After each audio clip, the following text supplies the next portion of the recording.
இப்போ பொதுவா நீங்க வந்து எந்த 2 ஜாதகத்த வச்சு எத வச்சு நீங்க பொருத்தம் பார்க்குறீங்க மேம்? 10 பொருத்தம் இருக்குது, 11 பொருத்தத்துக்கு 10 பொருத்தம் இருக்குது, 7 பொருத்தம், 5 பொருத்தம் இது எதுவுமே பார்க்கக்கூடாது. நட்சத்திரத்தை பொருத்தத்தை வச்சு தீர்மானிக்கவே கூடாது. இப்போ சிலர் என்ன பண்ணுவாங்கன்னா, கேது திசை அத பார்க்காமலே கல்யாணம் பண்ணி வச்சுடுவாங்க. ஸோ இந்த மாரி கேது திசையில கல்யாணம் பண்ணலாமா? இல்ல, தெரிஞ்சவங்க வந்து கண்டிப்பா வந்து கேது திசையில கல்யாணம் பண்ண மாட்டாங்க. திசை வந்து அதிக காலம் ஓடுமா, திசையை விட புத்தி தான் பலவான். புரியுதுங்களா? புத்தினா அந்த புத்தி அவங்களுக்கு வந்து 4, 8, 12 திசை புத்தியில செய்யக்கூடாதுன்னு இப்ப சொன்னனால அந்த மாதிரி புத்திகளை தான் நம்ம ஃபர்ஸ்ட் எடுத்துக்கணும்.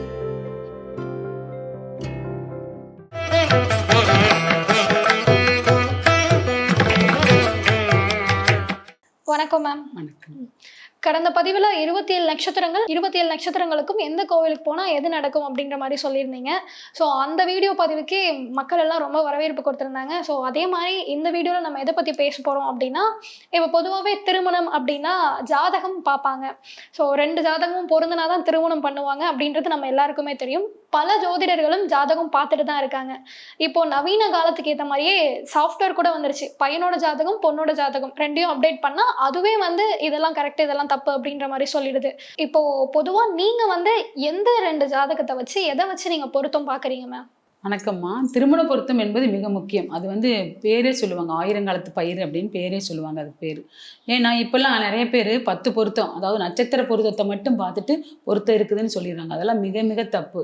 கட்டங்கள் பொருத்தம் ஃபர்ஸ்ட் பார்க்கணும். அப்போ திசை புத்தி பொருத்தம் 2வது பார்க்கணும். நட்சத்திர பொருத்தத்தை மட்டுமே 10 பொருத்தம் இருந்தால் மட்டும் கல்யாணம் பண்ணலாம்னா கண்டிப்பாக கூடாது. 10 பொருத்தம் இருக்குது, 11 பொருத்தத்துக்கு 10 பொருத்தம் இருக்குது, 7 பொருத்தம், 5 பொருத்தம் இது எதுவுமே பார்க்கக்கூடாது. இப்போ நட்சத்திரத்தை பொருத்தத்தை வச்சு தீர்மானிக்கவே கூடாது. கட்ட பொருத்தங்களை வச்சு தான் தீர்மானிக்கணும். அடுத்து திசை பொருத்தம். கட்டத்திலையுமே பாருங்களேன், ராகு கேதுக்கு அச்சுக்கல அந்த பக்கம் செவ்வாயும் இந்த பக்கம் சுக்கிரன் இருந்தால் கண்டிப்பாக அவங்கள பொருத்தவே கூடாது. ஏன்னா அவங்க பிற்காலத்தில் அவங்களுக்கு ஒரு பிரிவினை வந்துடும். அதனால அந்த மாதிரி கட்டங்களை பொருத்தவே கூடாது. அதுக்கு பின்னாடி என்னன்னா, 4ஆம் இடத்து திசையோ, 8ஆம் இடத்து திசையோ, 12ஆம் இடத்து திசையோ நடக்கும் பட்சத்தில் அவங்களுக்கு 2 பேருக்கு ஒன்றா நடந்துச்சுன்னா அந்த பொருத்தத்தை பார்த்து பொருத்தி வச்சாங்கன்னா கண்டிப்பாக அந்த கல்யாணங்களும் கொஞ்ச நாளைக்கு அப்புறம் வாக்குவாதங்களாக மாறி பிரிவினைகளாக மாறிடும். விஷயங்கள் பேசணும். இப்போ ஒரு பெண்ணுக்கு வந்து மேஷ லக்னமா இருக்கு அப்படின்னா அவங்களுக்கு எப்படி பொருத்தம் பார்ப்பீங்க? இப்போ மேச லக்னமாக இருந்துச்சுன்னா அவங்களுக்கு 4ஆம் இடத்து திசைன்னா சந்திரன், அந்த சந்திரனோட திசையோ புத்தியோ அது நடக்கும் பட்சத்தில் இதுவே பெண்ணுக்கும் இருந்து இதுவே ஆணுக்கும் இருந்து 2 பொருத்தமும், அதாவது அவங்களுக்கு 8ஆம் இடத்து இவங்களுக்கு 4ஆம் இடத்து திசை புத்தி நடக்குதுவீங்க. இதே மேச லக்னத்துக்கு 8ஆம் இடத்து திசைன்னு பார்த்தீங்கன்னா விருச்சிக லக்னம் வருது, செவ்வாய் திசை வருது. இதுவே 12ஆம் இடத்து திசைன்னு பார்த்தீங்கன்னா மீன லக்னம் குரு திசை வருது. சரிங்களா? இந்த மாதிரி 4, 8, 12 திசையோ புத்தியோ நடந்ததுன்னா ஆப்போசிட் சைடு இவங்களுக்கு 4ஆம் இடத்து திசை நடந்து அவங்களுக்கு ஒரு 8ஆம் இடத்து திசை நடக்குது வைங்களேன், மாப்பிள்ளை பையனுக்கு அவங்க லக்னத்துக்கு ஏற்ற மாதிரி 8ஆம் இடத்து திசை நடந்துச்சுன்னா கண்டிப்பாக பொருத்தக்கூடாது. பொருத்துனா என்ன ஆகும்னா அவங்களுக்கு வந்து 1 வருஷம் 2 வருஷம் தான் வந்து சந்தோஷமா இருப்பாங்க. அந்த திசை புத்தி நடக்கும் காலத்தில் வீரியமாக வேலை செஞ்சு அவங்க பிரிவுல தான் கொண்டு வந்து விடும். அதனால இதில் பொருத்தம் ரொம்ப ரொம்ப முக்கியம். பொருத்தத்தை கவனமாக பார்க்கணும். எங்கள் தாத்தா சொல்லுவார், கண்ணில் விளக்கெண்ணெய் ஊற்றிட்டு ஜாதகம் பார்க்கணும், கட்டத்தை பார்த்து உண்மையை சொல்லணும். அதாவது கட்டத்தை பார்த்து உண்மையை சொல்லி நன்மையை தான் செய்யணும். இந்த மாதிரி பொருத்தங்கள்ல நாங்கள் ரொம்ப அக்யூரேட்டாக பார்த்து தான் நாங்கள் அவங்களுக்கு பொருத்தி கொடுப்போம். கண்டிப்பாக வந்து நட்சத்திர பொருத்தம் மட்டுமே போதும்னு சொல்லி பொருத்தம் பார்த்து தரமாட்டோம். இப்போ ஒருவேளை யார்கிட்டையும் அவங்க ஜாதகம் பார்த்து கல்யாணம் பண்ணியிருப்பாங்க, இந்த மாதிரி பொருந்தாத பொருத்தத்தில் கல்யாணம் பண்ணியிருப்பாங்க. ஸோ அவங்க உங்ககிட்ட வந்து இந்த மாதிரி தெரியாமல் நடந்துருச்சு, இதுக்கு ஏதாவது பரிகாரம் இருக்கா, இதை மாற்ற முடியுமா அப்படின்னு கேட்டால் அதை நீங்கள் மாற்றுவீங்களா? கண்டிப்பாக அவங்களுக்கு என்ன சொல்லுவோம்னா, பரிகாரமாக ஒரு நல்ல நாள் பார்த்து நீங்கள் பிரம்ம முகூர்த்த வேலையில் ஒரு மறுதாளி கட்டிக்கங்க அப்படின்னு. ஏன்னா முன்னுமே கட்டினத இது வந்து அவங்களுக்கு வந்து ஃபர்ஸ்ட் கல்யாணமாகவும் இப்போ கட்டுற தாலி வந்து 2ஆம் கல்யாணமாக காட்டுச்சுன்னா அது அடிபட்டு போயிடும். எப்பவுமே வந்து ஒரு 2வது கல்யாணம் பண்ணுறதுக்கு வந்து எந்த இதுவுமே பார்க்க வேண்டியதில்லை, நேரம் காலம் எதுவுமே பார்க்க வேண்டியதில்லை. அதனால 2வது மறுதாளி மாதிரி ஒன்று கட்டிக்கங்க அப்படின்னா அவங்களுக்கு வந்து அது பரிகாரம். இருந்தாலும் 50% தான் வேலை செய்யும். இந்த 4, 8, 12ஆம் இடத்து திசை புத்தி நடக்கும்போது கண்டிப்பாக வந்து அது வந்து அதனுடைய வேலை கண்டிப்பாக காமிக்கும். எப்படி காமிக்கும்னா, 8ஆம் இடத்துன்னா தீராத பிரச்சனை, உடல் உபாதைகளை கொண்டு வந்து விடும். 12ஆம் இடம்னா வீட்டை விட்டு கொஞ்ச காலம் போயிடுவாங்க, இல்லாட்டி வேலை சம்பந்தமாக வெளிநாடு போயிடுவாங்க, 2 பேரும் பிரிஞ்சிருவாங்க. இதுக்காக தான் அப்படி அந்த 4, 8, 12 திசைகளில் புத்திகளில் அவங்களுக்கு திருமணம் சேர்த்து வைக்கிறது இல்லை நாங்கள். இப்போ மேஷ லக்னக்காரவங்களுக்கு இவங்க கூட சேரவே கூடாது, சேர்த்தா அது நல்லா இருக்காது அப்படின்னா யாரை சொல்லுவீங்க? மேச லக்னக்காரங்களுக்கு 6ஆம் இடத்து லக்னம், 8ஆம் இடத்து லக்னம், 12ஆம் இடத்து லக்னம். 6ஆம் இடத்து லக்னம்னா கன்னி லக்னம்.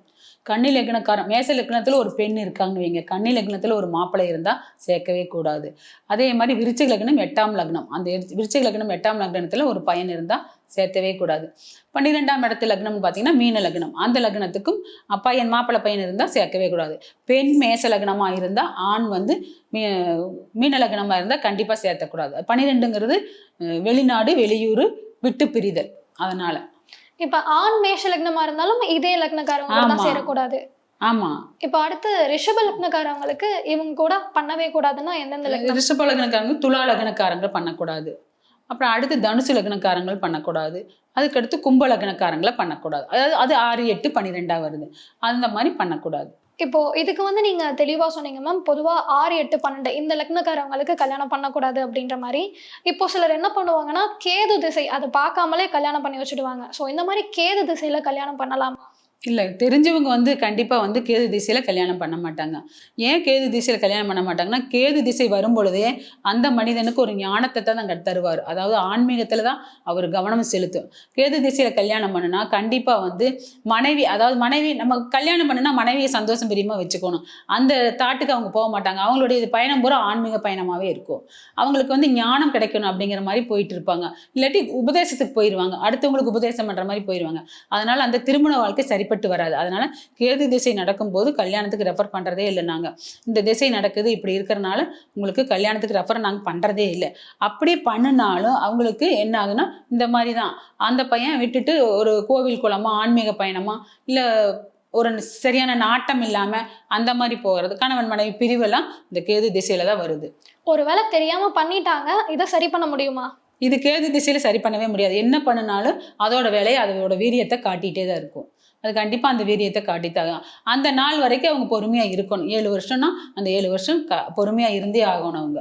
எந்த திசை திருமணம் பண்றதுக்கு ரொம்ப ஏதுவா இருக்கும்? இதுல பண்ணா ரொம்ப சிறப்பா போகும் திருமண வாழ்க்கைனா? அப்படி கிடையாது. திசை வந்து அதிக காலம் ஓடுமா, திசையை விட புத்தி தான் பலவான். புரியுதுங்களா? புத்தினா அந்த புத்தி அவங்களுக்கு வந்து 4, 8, 12 திசை புத்தியில செய்யக்கூடாதுன்னு இப்ப சொன்னனால அந்த மாதிரி புத்திகளை தான் நம்ம ஃபர்ஸ்ட் எடுத்துக்கணும். திசை அதிக காலம் ஓடும், புத்தி கொஞ்ச காலம் ஓடும். அந்த புத்தி நகர்ந்ததுன்னா 1.25 வருஷம் 1 வருஷம் அந்த புத்தி இருக்கும். 2 வருஷம் வரைக்கும் கூட ஒரு புத்தி, சுக்கர திசையெல்லாம் நடக்கும்போது 2 வருஷம் ஒரு புத்தி இருக்கும். அந்த 2 வருஷத்துக்கு அவங்களுக்கு வந்து 8, 6, 8, 12 4, 8, 12 வந்ததுன்னா அந்த திசை புத்தி முடிகிற காலம் வரைக்கும் பொறுமையாக இருக்க சொல்லிட்டு அடுத்த வருஷம் கல்யாணம் பண்ணுங்க அப்படிதான் நாங்கள் சொல்லுவோம். இந்த தடவை இந்த புத்தி மாறினதுக்கு அப்புறம் நீங்க கல்யாணம் பண்ணுங்க அப்படின்னு தான் நாங்கள் சொல்லி அனுப்பி விட்டுருவோம்.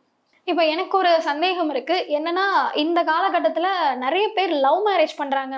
ஸோ அவங்கலாம் வந்து இந்த டைம் பார்க்கறது கிடையாது, ஜாதகம் பொருத்தம் எதுவுமே பார்க்கறது கிடையாது. இப்போ பொதுவா லவ் மேரேஜ் பண்றவங்க இந்த ஒரு பரிகாரம் பண்ணிடுங்க, இல்லை இந்த ஒரு கோவிலுக்கு போயிடுங்க அப்படின்னா என்ன பண்ணலாம்? அதாவது வந்து லவ் பண்ணவங்களுக்கெல்லாம் என்ன சொல்கிறோம்னா, நாங்கள் திருக்கடையூரில் அபிராமி கோவிலில் 60ஆம் கல்யாணம் 80ஆம் கல்யாணம் 90 எல்லா கல்யாணம் பண்ணுவாங்க. அதாவது ஒரு நல்லா வாழ்ந்தவங்க அவங்க. அந்த மாதிரி அவங்க அங்கே போய் ஹோமம் பண்ணி அவங்க கல்யாணம் பண்ணுறதுனால அந்த கோவிலுக்கு இவங்கள போய் அவங்க பண்ணுற ஹோமத்தில் கூட இவங்க உட்காந்து கலந்துட்டு 1 மணி நேரம் 2 மணி நேரம் உட்காந்துட்டு வந்தாங்கன்னா அது அவங்களுக்கு ரெமெடி ஆகும்.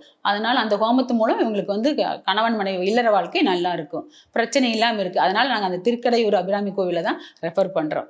மேம் இப்போ பொதுவாகவே வந்து நிறைய டிவோர்ஸ் நடக்குது, செகண்ட் மேரேஜும் நடந்துட்டு தான் இருக்கு.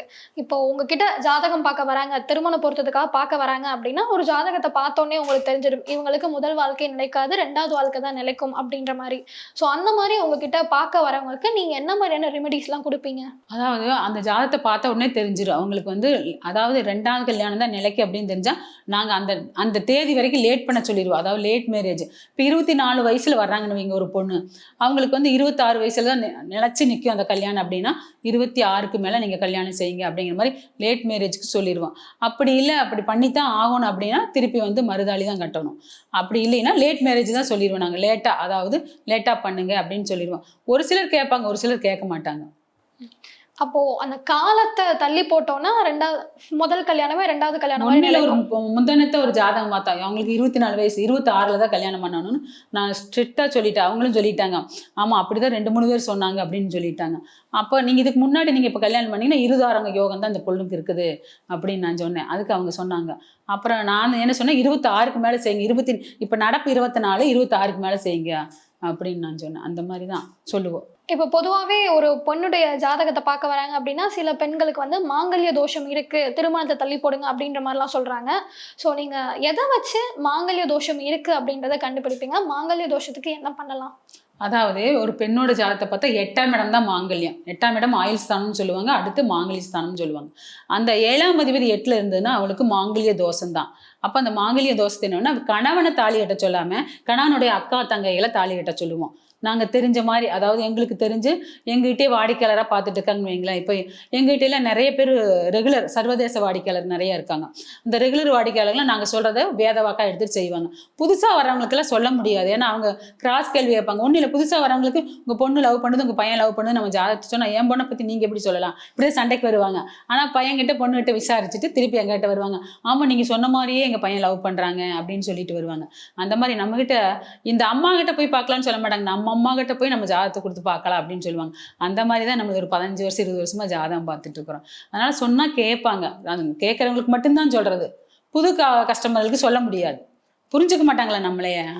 இது வரைக்கும் நம்ம திருமண பொருத்தம் எப்படி பார்க்கறது, எதெல்லாம் பண்ணலாம், எதெல்லாம் பண்ணக்கூடாது, எது பண்ணால் நல்லா இருக்கும், இதெல்லாம் பண்ணால் பிரச்சனையாக இருக்கும் அப்படின்றது ரொம்ப அருமையாக ரொம்ப தெளிவாகவே சொன்னீங்க. அடுத்த ஒரு பதிவில் வேற ஒரு விஷயத்தை பற்றி பேசலாம். நன்றிங்கம்மா. நன்றி, வணக்கம். மற்றும் ஒரு இனியதொரு நிகழ்வில் சந்திப்போம். பார்த்துட்டு இருக்க நேயர்களே, நீங்களும் ஜோதிடம் கற்றுக்கணும் இல்லை வாஸ்து கற்றுக்கணும் அப்படின்றதுல ரொம்ப ஆர்வமாக இருக்கீங்க அப்படின்னா நம்மளுடைய மேம் அவங்களே கிளாஸ் எடுக்கிறாங்க. பல வருஷமாக அவங்களும் சொல்லி கொடுத்துட்ருக்காங்க. நீங்களும் அவங்க கிளாஸில் ஜாயின் பண்ணணும் அப்படின்னு நினச்சிங்கன்னா ஸ்க்ரீனில் தெரியுற நம்பரை காண்டாக்ட் பண்ணிங்கன்னா கிளாஸஸ் பார்த்தீங்கன்னா டீட்டெயில்ஸ் எல்லாத்தையும் அவங்களே தெளிவாக சொல்லிடுவாங்க. நன்றி. பேசு தமிழா பேசுவினுடைய மக்கள் ஃபவுண்டேஷன் மூலமாக நம்ம ஒரு மிகப்பெரிய ஒரு பசு சரணாலயம் அமைப்பதற்கான முயற்சியில் ஈடுபட்டிருக்கோம். இந்த சரணாலயத்தை அடுத்த 5 ஆண்டுகளுக்குள்ளார நம்ம முழுமையாக கட்டமைச்சு நம்முடைய பாரத பிரதமர் மோடி அவர்களுடைய கரங்களால் அதை திறக்க வேண்டும்ங்கிறது தான் என்னுடைய ஆசை. இந்த பசுக்கள் சரணாலயத்திற்கு என்னுடைய கான்ட்ரிபியூஷனாக நான் ஏதாவது கொடுக்கணுங்கிற எண்ண ஓட்டத்தின் அடிப்படையில் கிட்டத்தட்ட 10 ஆண்டுகளுக்கு மேலே நான் கலெக்ட் பண்ண கலை பொருட்கள் அனைத்தையும் விற்று அதன் மூலமாக திரட்டப்படக்கூடிய தொகை என்னவோ அதை இந்த மக்கள் ஃபவுண்டேஷனுக்கு, இந்த பசு சரணாலயம் திட்டத்திற்கு என்னுடைய கான்ட்ரிபியூஷனாக கொடுக்க போறேன். இந்த பொருட்கள் அனைத்துமே நம்முடைய பேசு தமிழா பேச அலுவலகத்தில் விற்பனைக்கு இருக்குது. கீழே இருக்கக்கூடிய இந்த கான்டாக்ட் நம்பருக்கு நீங்க கால் பண்ணி இது பற்றின மேல் அதிக விவரங்களை நீங்க தெரிஞ்சுக்கலாம். அது மட்டும் இல்லாம மக்கள் ஃபவுண்டேஷனுடைய அக்கௌண்ட் நம்பரை இந்த வீடியோடைய டிஸ்கிரிப்ஷன்ல கொடுத்துருக்கோம். நீங்க நேரடியா அந்த அக்கௌண்ட் நம்பர் மூலமாகவும் உங்களுடைய கான்ட்ரிபியூஷன்ஸை கொடுக்கலாம். பேசு தமிழா பேசு ஒரு சேனல் கிடையாது, அது ஒரு இயக்கம்னு நான் உறுதியா நம்புறேன். உங்களுடைய குரலை தான் நாங்கள் ஒவ்வொரு வீடியோலையும் பேசுறோம், உங்களுடைய மனசாட்சியை தான் நாங்கள் பிரதிபலிக்கிறோங்கிற ஒரு எண்ணம் எங்களுக்கு இருக்குது. அதே எண்ணம் உங்களுக்கு இருந்ததுன்னா தொடர்ந்து பேசு தமிழா பேசுவனுடைய முயற்சிகளுக்கு நீங்க கொடுக்கக்கூடிய ஆதரவை இந்த பசுக்கள் சரணாலயம் திட்டத்திற்கும் கொடுக்கணும்னு சொல்லி ரொம்ப தாழ்மையோடு கேட்டுக்கிறேன். உங்களுடைய அன்பாலையும் ஆதரவாலையும் தான் பேசு தமிழா பேசி இயங்கிட்டு இருக்கு. அதற்கு என்றென்றைக்கும் நன்றி.